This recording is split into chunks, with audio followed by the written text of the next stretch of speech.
Desde Apicultura Sin Fronteras te comentaremos cómo trabajamos nosotros en época de cosecha y también te daremos algunos consejos. A esta altura de la temporada, el apicultor ya tiene debidamente identificadas aquellas colmenas que serán cosechadas, pues las ha ido preparando en las periódicas revisaciones anteriores. Al momento de realizar la primer cosecha, depende de la región, generalmente se extraen de las colmenas entre un 80 al 90% de miel. El apicultor tiene que ser conocedor de este momento y tratará en lo posible de devolver cuanto antes los panales cosechados a las colmenas, a fin de no perder continuidad del acopio, y que las abejas los vuelvan a llenar lo más rápido posible. Simultáneamente, el apicultor sabe que no debe perder tiempo, aprovechando al máximo, cuando el clima se presenta propicio para realizar la cosecha. Rodrigo González, director de Apicultura Sin Fronteras, maneja sus colmenas con doble cámara de cría en primavera y luego en plena cosecha trabaja con cámara y media. En sus conferencias Rodrigo González, les gusta mucho trabajar con medias alzas para la cosecha de miel y también para la cámara de cría, ya que muchas veces no usa rejilla excluidora y con la media alza comenta que la reina no le gusta mucho trabajar ahí y solo regresa a la cámara de cría principal. Una vez explicado el manejo de Rodrigo González en sus colmenas, podemos decir que el apicultor lo que hace en esta época es acopiar la mayor cantidad posible de alzas con panales con miel, en el lugar destinado para el desoperculado y la extracción. Cabe aclarar que, de acuerdo al criterio que aplique el apicultor para estas circunstancias, dependerá la celeridad y practicidad con que se realice esta tarea, ya que es el punto culminante de la temporada. Habiendo realizado la primer cosecha de miel, en la cual, prácticamente, se le han retirado a las colmenas entre un 80 a un 90% de panales con miel de las alzas melarias, el apicultor se prepara para realizar una segunda cosecha. Al respecto, es conveniente tener en cuenta lo siguiente teniendo conocimiento el apicultor de la floración que se da año a año donde tiene sus colmenas, él mismo podrá determinar el porcentaje de panales con miel a cosechar. Esto quiere decir, que si el colmenar se encuentra en una zona donde hay floración tardía, el porcentaje de panales a retirar será mayor a las zonas donde la floración ya comienza a decrecer y por tal motivo, habrá corte de néctar y simultáneamente, comenzará la época del pillaje. En estos momentos claves para una cosecha exitosa el apicultor ya tiene que ir pensando, cuando haga la segunda cosecha, cuánta miel tiene que dejar sus colmenas para la próxima invernada. Hay apicultores que emplean, cuando es época de agregado de alzas para acopio, media alzas para tal fin, pero con el propósito exclusivo de utilizar las mismas para reserva de miel en la invernada, y por tal causa, no las cosechan. En algunas colmenas únicamente van agregando media alzas, para que, en su momento, sean colocadas en forma individual, en cada colmena que por distintos motivos, no lograron desarrollarse, más allá de las cámaras de cría. Ahora analicemos cómo trabajan las abejas para que nosotros podamos cosechar miel. La miel verde. Este proceso lo realizan las abejas mediante su complejo sistema glandular que culmina una vez que la miel madura. Entonces es sellada dentro de las celdas con opérculo de cera, que también producen las abejas. Concentración.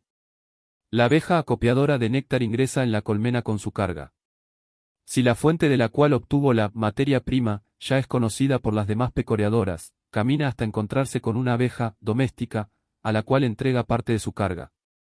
Generalmente, distribuye el total del néctar que trae, entre 2 o 3 individuos, en lugar de cedérselo a uno solo.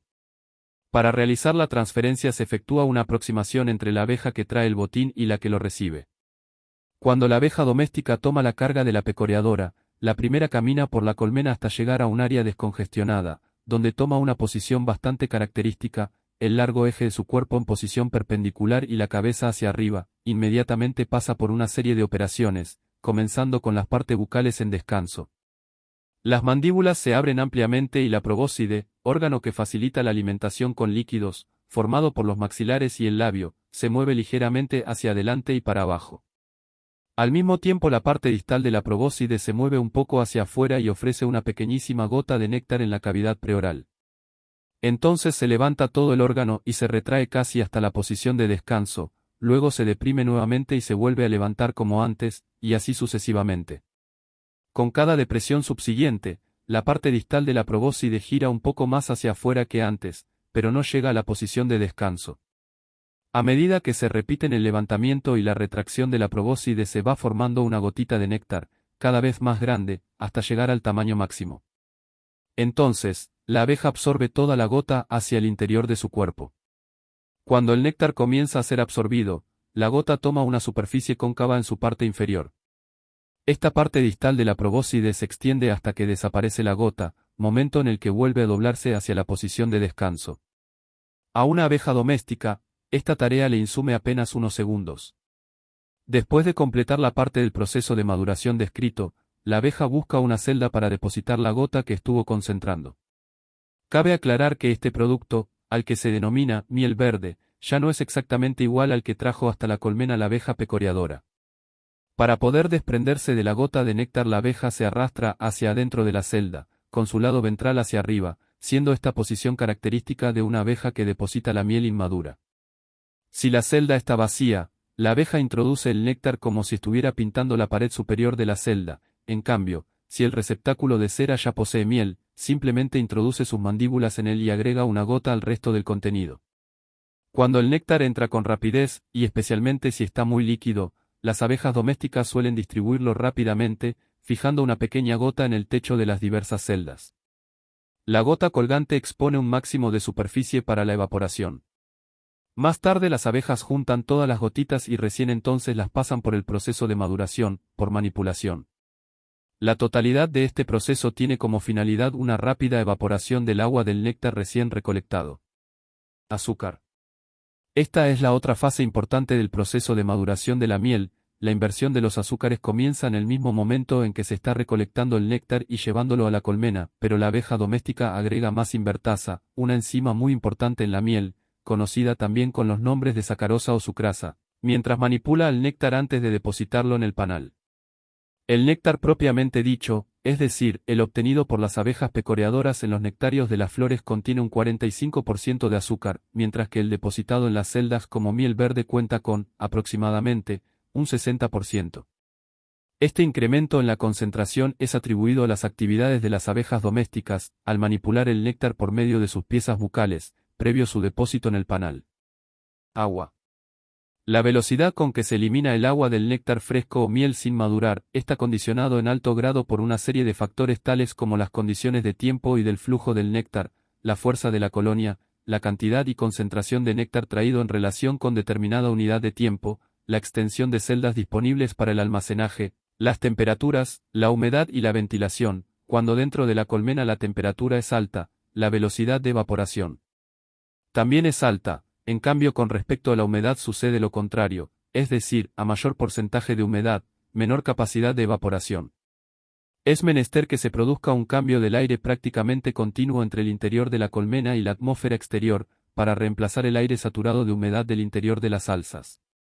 Cuando la humedad exterior es mayor que la interior, la acción se invierte y la miel, en particular la que está contenida en celdas sin sellar, absorbe humedad debido a las propiedades higroscópicas de los azúcares de la miel. La velocidad de la evaporación será 3 veces mayor si la celda se llenó hasta una cuarta parte de su capacidad, en lugar de haber sido llenadas hasta sus 3/4 partes. Puede ocurrir que las abejas se vean impedidas de madurar correctamente la miel debido, por ejemplo, a altos porcentajes de humedad del aire. La miel que no madura tiende a fermentar por exceso contenido acuoso, 20 a 25%. En estas condiciones no es conveniente envasar el producto. Fermentación. Si bien en algún momento era habitual la práctica de traer miel sin opercular, hoy es más común dejar las alzas colocadas en las colmenas hasta que se haya producido el operculado o sellado de las celdas. El empleo de miel inmadura redunda en algunos casos en desagradables inconvenientes y la causa habitual de dichos problemas radica en la variación del porcentaje de agua contenida en la miel de diversas procedencias, que hace variar totalmente los resultados de la fabricación. Conclusión. El apicultor, especialmente el de regiones húmedas, debe dejar la miel durante más tiempo en la colmena. Muchos productores creen que cuando las 2/3 partes de las celdas fueron operculadas, la miel está totalmente madura para su extracción, pero esta no es una regla de oro. Por ende puede suceder que, en el afán de cosechar, se obtenga un producto más acuoso.